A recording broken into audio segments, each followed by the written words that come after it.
What is going on YouTube? Shane here, GTC. March of 2022, obviously, Stellantis released an article by Popular Science on the new Hurricane Inline-6 twin turbo motor and where this is going to fit possibly in replacing the Hemi 392 and the 5.7. Let's talk about it.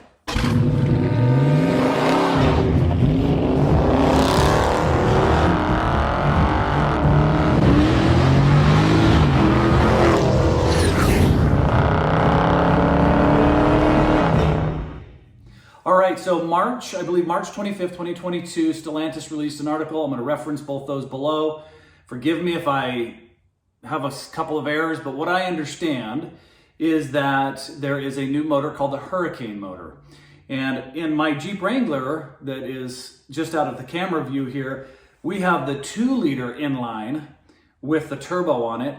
And according to Popular Science, it's very much based on that inline setup with 2 additional cylinders and of course another turbo.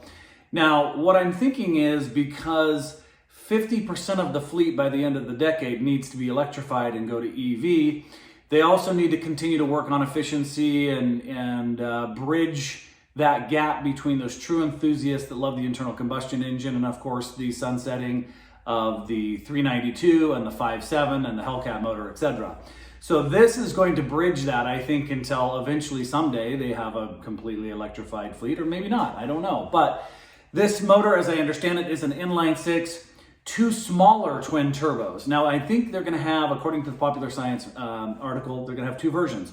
One is a single turbo, probably more of the entry level, and that was probably gonna be more like the 5.7 equivalent. And then my guess is that they'll have the twin turbo, and just going back real quick, like the single turbo is supposed to put out somewhere around 400 horsepower and about 450 foot-pounds of torque. Now that's pretty incredible. That's unbelievable. The higher output with the twin turbo is going to be closer, they say 500 plus and high 400s on the torque. Now that's going to be pretty similar to what the 392s put out. They also mentioned that the reason why they're putting on smaller turbos is this, they want to match that low-end torque feel that we're so accustomed to with these 392 motors. It's one of the beauties of driving these cars. It's just the low-end grunt off the line. It's such a fun feeling to just have that low end. So what I understand is these smaller turbos take less time to spool up and will deliver that torque and horsepower in the lower end of the RPM range. And they may not necessarily be really revving out on the higher RPMs.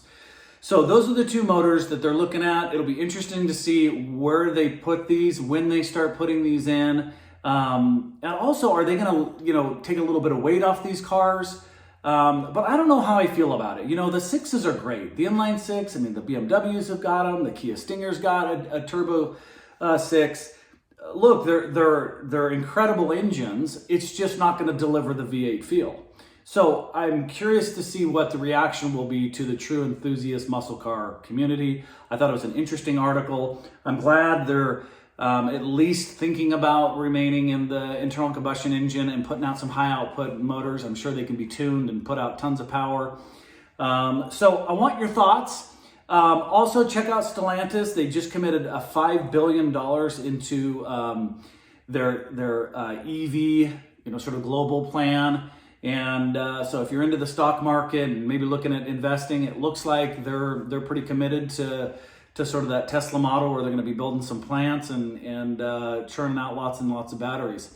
So love to have your feedback. Let me know what you think about that inline Hurricane motor. Read the articles below and hit like and subscribe. We really appreciate it. It helps us with content and keeps us enthusiastic. And we love the fact that you guys are engaged and will, at least watch our video. And we really enjoy your comments. It's been some cool dialogue back and forth, and we appreciate your feedback. So until next video, you guys take care. Shane, GTC.